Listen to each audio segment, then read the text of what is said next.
কখনো ট্যাঙ্ক থেকে ভারী গোলাবর্ষণ, কখনো যুদ্ধবিমান থেকে ক্ষেপণাস্ত্র নিক্ষেপ, আবার কখনো রাতের আধারে নিরস্ত্র মানুষদের উপর অতর্কিত হামলা। গত 7 মাস ধরে বর্বর ইসরায়েলি বাহিনী ঠিক এভাবেই নিরীহ ফিলিস্তিনি সাধারণ মানুষদের উপর চালিয়ে যাচ্ছে নারকীয় তাণ্ডব। তাদের বর্বরতার চিত্র সারা বিশ্ব দেখছে। এর মধ্যেই যুদ্ধবাজ ইসরায়েলি সেনাবাহিনীর হাতে আটক থাকা ফিলিস্তিনি বন্দীদের কেন্দ্র করে মিলল লোমহর্ষক তথ্য।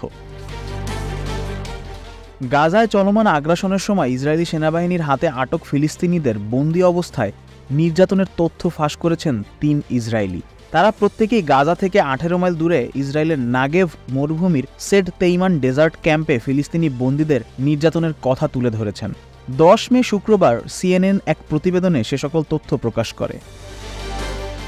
সিএনএনকে 3 ইসরায়েলির একজন বলেছেন, ইসরায়েলি সেনাবাহিনী ফিলিস্তিনি বন্দীদের চোখ বেঁধে এবং জোর জবরদস্তি করে ডাইপার পরাতে বাধ্য করা হয়। তিনি এমন নির্যাতন নিজের চোখে দেখেছেন। তিনি বলেছেন, ফিলিস্তিনি বন্দীদের নড়াচড়া করতে দেওয়া হয় না, তাদের সোজা বসিয়ে রাখা হয়, কোনো কথা বলতে দেওয়া হয় না। কথা বললেই কারারক্ষীরা বন্দীদের উপর চুপ কর বলে চিৎকার করে ওঠে।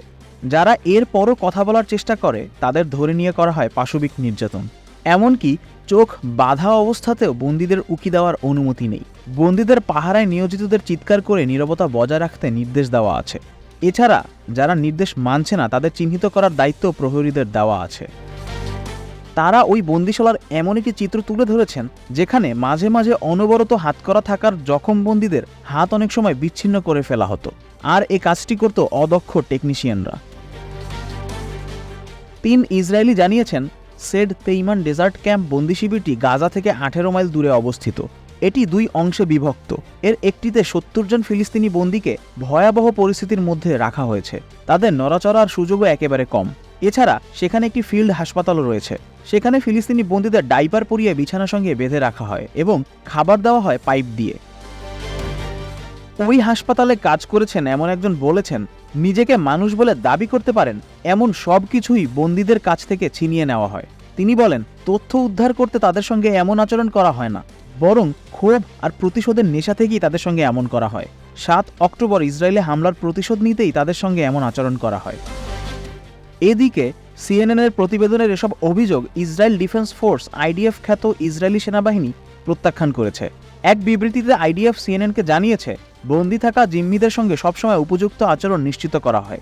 আইডিএফের সেনাদের বিরুদ্ধে কোনো অভিযোগ থাকলে তা খতিয়ে দেখে আইন অনুযায়ী পদক্ষেপ নেওয়া হবে। এতে আরও বলা হয়, বন্দীদের স্বাস্থ্যগত অবস্থা এবং ঝুঁকির মাত্রা বিবেচনা করে তাদের হাতকড়া পরানো হয়। ওই বন্দিশালায় অনৈতিকভাবে হাতকড়া পরানোর কোনো তথ্য কর্তৃপক্ষের জানা নেই। বন্দীদের পরিধেয় কাপড় খুলে ডাইপার পরিয়ে রাখার অভিযোগ আইডিএফ সরাসরি অস্বীকার করেনি, বরং তারা বলেছে আইডিএফ যখন বিবেচনা করে কোনো ঝুঁকি নেই তখন বন্দীদের পরিধেয় কাপড় ফেরত দেওয়া হয়।